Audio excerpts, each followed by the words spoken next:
didn't we? We did. Technology likes to play around with me sometimes. So thanks so much for joining us this morning. It's great to talk to you. Really keen to know a little bit more about what you do at First Treasures and how you came to do what you do. So I'll start really by asking a bit about your background and how you came to do what you do today. Sure. Well, my background, I've always been really arty and creative, so much so that I chose art at A level and art history at GCSE level.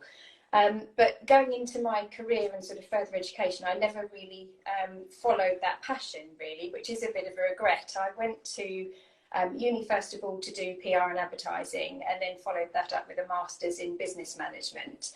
And kind of fell into a job which I enjoyed at the time, but wasn't hugely fulfilling. I was a marketing manager for a construction company. Roll over about 7 years, and I became pregnant with my first son, Jack, and went off on maternity leave with him. And I just suddenly saw this world of babies, one of which was 3D castings, which at the time, he's nearly 13, was kind of in its earlier days. I mean, you know, some people that come to me now with babies say, and they're in their 30s, say, actually, I had a 3D cast, which blows my mind. But, you know, relatively, the general public really hadn't heard about them sort of 15 years ago, particularly. But I'd seen them, and just as a kind of maternity leave, something to do, I decided to train as part of a franchise of another company, and use Jack as a guinea pig, poor thing. And it kind of grew from doing family and friends, and then sort of getting referrals and it just getting a little bit wider. But it wasn't successful originally for the franchise. And within a short time, I thought, well, actually, I can do this a lot better myself, just because it was very, very high priced with this particular franchise. So, you know, my focus has always been on the fact that my product's always really accessible price-wise. I've got a huge range. But it's kind of been a bit of an evolution, really. To start with, my company started from my kitchen, and I would schedule castings in nap times, which was obviously sometimes went to plan and often didn't. And I'd have customers in and I would quickly scrabble around and quickly tidy around and get all the baby stuff out the way and all the toys and quickly wash up, and then I'd do a casting and then I'd be back to being mum.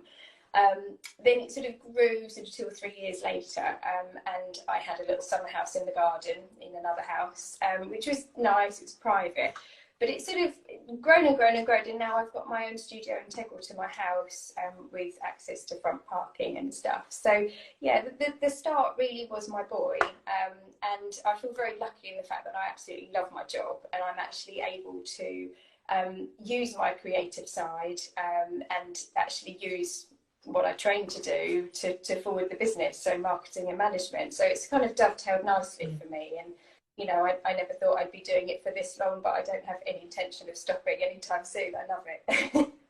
Amazing. And it's one of those things like probably a lot of mums can relate to, feeling a little bit unfulfilled in the job they had before they became mum, and knowing that perhaps it's going to work for them. Yeah, and for me, I always thought prior to having children that I would go back part-time, and, you know, it would all be very tidy and nice. But, you know, like a lot of people, you start looking at nursery fees and things, and it's, you know, it wouldn't have been viable for me to go back to work. And plus I didn't want to. So although running my own business, as you know, I'm sure a lot of you know that do, does have its downsides, you sort of never switch off.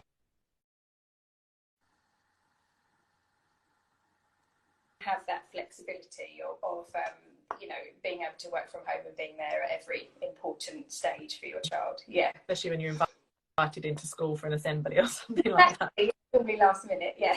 So what do you love most about what you do? Is it the creative side or that freedom? Yeah, definitely the creative side, because I get to help parents put into practice exactly what they want to create. So all my designs are bespoke, so they choose the frame colour, the cast colour, the design. You know, if they have a different layout that I've never done before, I'm open to that. So I love creating individual castings for those parents, and actually playing a part in just sort of immortalising that tininess of a baby, and also life events. It's not just babies that I cast, it's, you know, whole families, hand clasps of adults for engagements, weddings, christenings, you know, anything really. So I feel really privileged to be able to play a part in people's lives, really, and for them to have those forever. Yeah. And so that kind of brings us nicely onto my next question, really, which was about the services you offer and what Yeah. magic to create. And if you've got any examples, then please do Yeah, share. so I'm in my studio at the moment. As you can probably see, these are all the frame mounts that I use. These are the plaques. Here are the castings. I'll just pick up the laptop. Hopefully I won't make you all dizzy. But this is the First Treasures studio. I've got lots of examples on the wall here. Also a portfolio book. So, I mean, I couldn't possibly put everything on the wall of all the different options. Whoops.